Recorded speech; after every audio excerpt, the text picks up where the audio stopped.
this question, we are told that let this space be a non-vector space, with this being the usual norm on R2.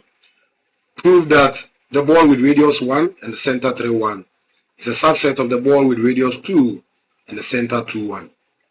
So in this proof, we want to show that this ball, the ball with the radius 1 and then the center 3, 1, is actually contained in the second ball.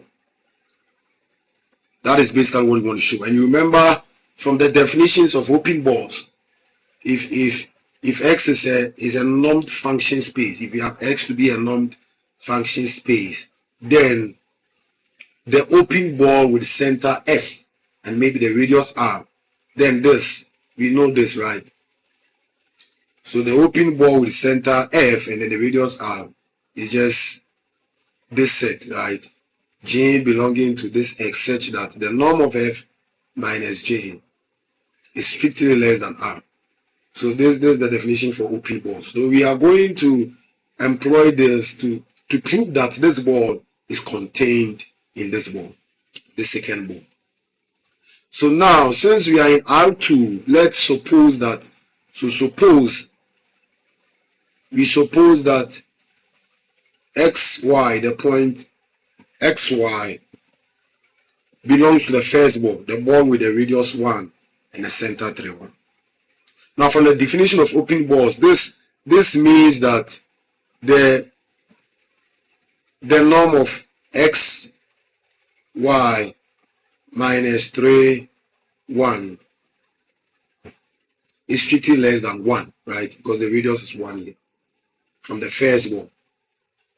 Now we know this. In fact, in this proof, what we want to show is that we want to show that if X and Y, if XY belongs to the first ball, if XY belongs to this ball, then the same XY will also belong to the second ball, right? That's what we want to show. That's what the proof is about. We want to show that if X and Y belong to the first ball, then X and Y should also belong to the second ball, so that we can conclude that the first ball is contained in the second ball. All right. So we continue the proof. Here we suppose that XY belongs to the first ball, the ball with radius 1 and the center 3, 1. Then by definition, this is what we have from what we suppose, right? So now that we have established this, now we want to actually see, if XY also belongs to the second ball. Now let's look at this. Can we see that? So XY minus this center, can we see that is the same as this? It is XY now minus this center 3, 1 plus 3, 1, then minus 2, 1, right? The left side is equal to the right hand side. Of course, this negative, this plus this is definitely 0. So we just brought in the center of the first ball here, because at the end of the day, we want to prove that XY also belongs to the second ball. So now let's deal with this. Now, this is what we have so far. This is what we wrote in the previous slide. So XY minus this center is actually equal to XY minus this center 3, 1 plus the same center 3, 1 minus this center 2, 1, right? Now this is what we have. This is what we had in the other slide.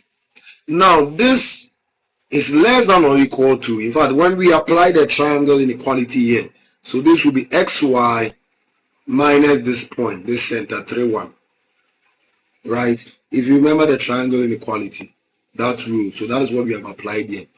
This, so 3, 1 minus this 2, 1. Yes, by the triangle inequality.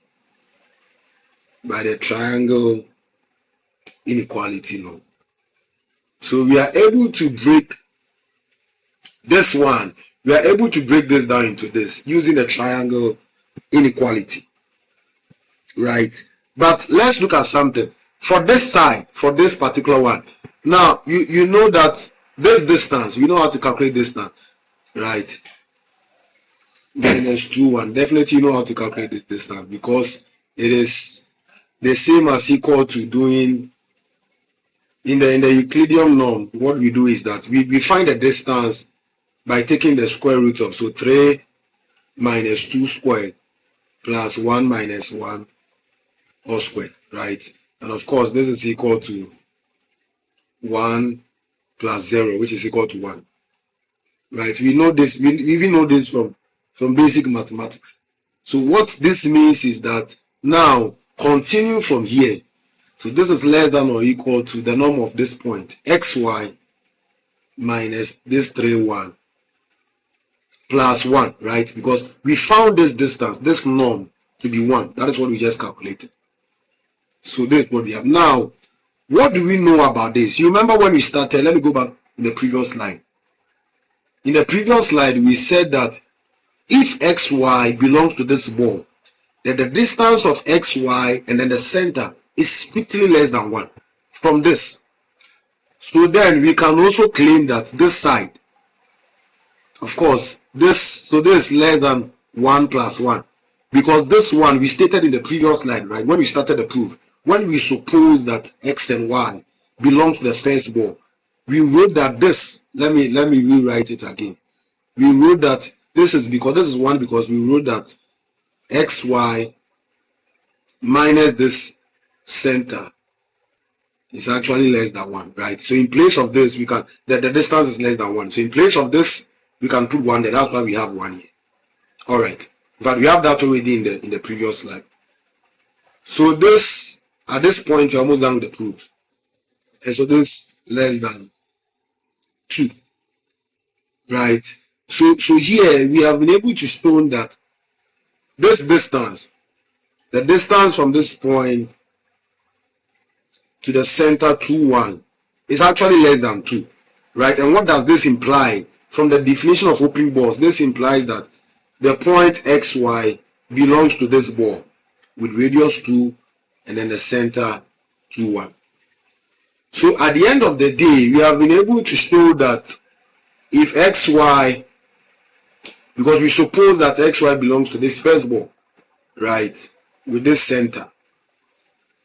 And at the end of the day, we have been able to prove that xy also belongs to the second ball with radius 2 and then the center 2, 1. Hence, we can confidently conclude that this ball is contained in this ball.